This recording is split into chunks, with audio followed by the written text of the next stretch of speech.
ఎదిగాడు ఒక రాజపుత్రుడుగా.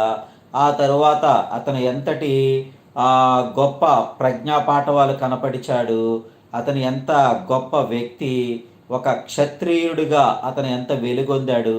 ఆ తరువాత సీతమ్మ పరిణయము, ఆ తరువాత కైకేయి కైకేయి యొక్క మాటకి కట్టుబడి అడవుల పాలవటం, అరణ్యవాసం, ఆ అరణ్యవాసంలో వారి కష్టాలు, రావణుడు సీతమ్మని అపహరించటం, ఆ తర్వాత సీతమ్మ కోసం, సీతమ్మ జాడ కోసం ఆయన పడిన కష్టాలు, ఎన్ని ఇబ్బందులు, అవన్నీ తలుచుకుంటే ప్రస్తుత యువతకి ఎంతో ఆదర్శప్రాయంగా ఉంటుంది. డాక్టర్ ఎంబీబీఎస్ సర్జన్ అంట. Hi hi, welcome Leela Bhanu channel. కాబట్టి ప్రతి ఒక్క వ్యక్తి శ్రీరాముణ్ణి స్ఫూర్తిగా తీసుకొని ఒక వ్యక్తి ఒక లక్ష్యం దిశగా ముందుకు సాగాలంటే దృఢ చిత్తం కావాలి. దృఢ చిత్తం, మన యొక్క మానసిక పరిపక్వత బాగుండాలి అనేది ఇక్కడ అంశం అన్నమాట. దృఢ చిత్తంతో ఉంటే, దృఢ చిత్తం, ఏకాగ్రత, సహనం అనేవి చాలా ముఖ్యం జీవితానికి.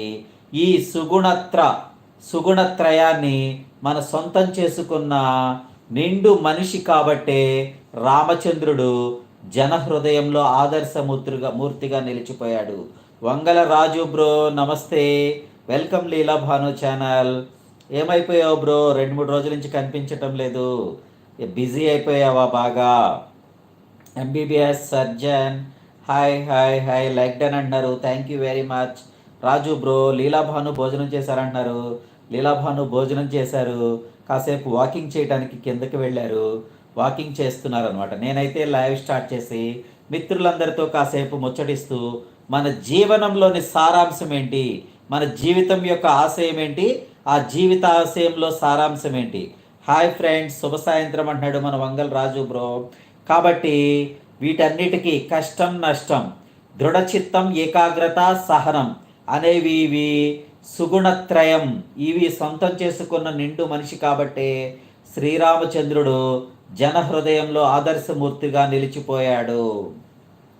కాబట్టి శ్రీమద్ రామాయణం కాలక్షేపానికి చెప్పుకునే కథ కాదు, అక్షరాలా జరిగింది కనుకనే అది జీవన సారాంశం అనిపించుకుంది. భిన్న గుణగణాలను చాటే రామాయణ పాత్రలను మానవాళికి ఓ సందేశాన్ని అందిస్తాయి. భిన్న గుణగణాలు చాటే రామాయణ పాత్రలు మానవాళికి ఓ సందేశాన్ని అందిస్తాయి. కాబట్టి చాటే సందేశాలన్నీ కూడా ప్రజలంతా సుభిక్షంగా సుఖశాంతులతో ఉంటే దాన్ని రామరాజ్యం అంటారు. రాముడు సద్గుణ సంపన్నుడు, ఆ గుణ సంపదే ఆయనను దేవుడిగా పూజనీయ స్థానంలో కూర్చోబెట్టింది. ధర్మ పరిపాలనకు నిలువెత్తు నిదర్శనం రాముడు.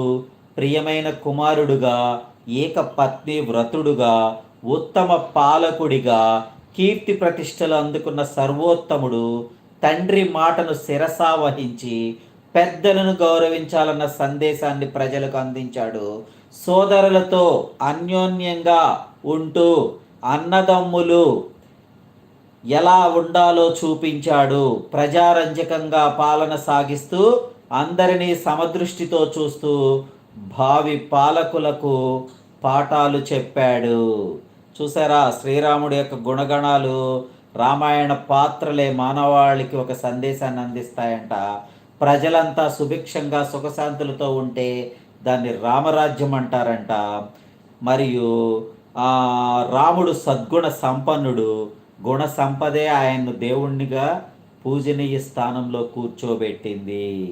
కాబట్టి ధర్మ పరిపాలనకు నిలువెత్తు నిదర్శనం రాముడు. ప్రియమైన కుమారుడుగా, ఏకపత్ని వ్రతుడుగా, మరియు ఉత్తమ పాలకుడిగా కీర్తి ప్రతిష్టలు అందుకున్న సర్వోత్తముడు.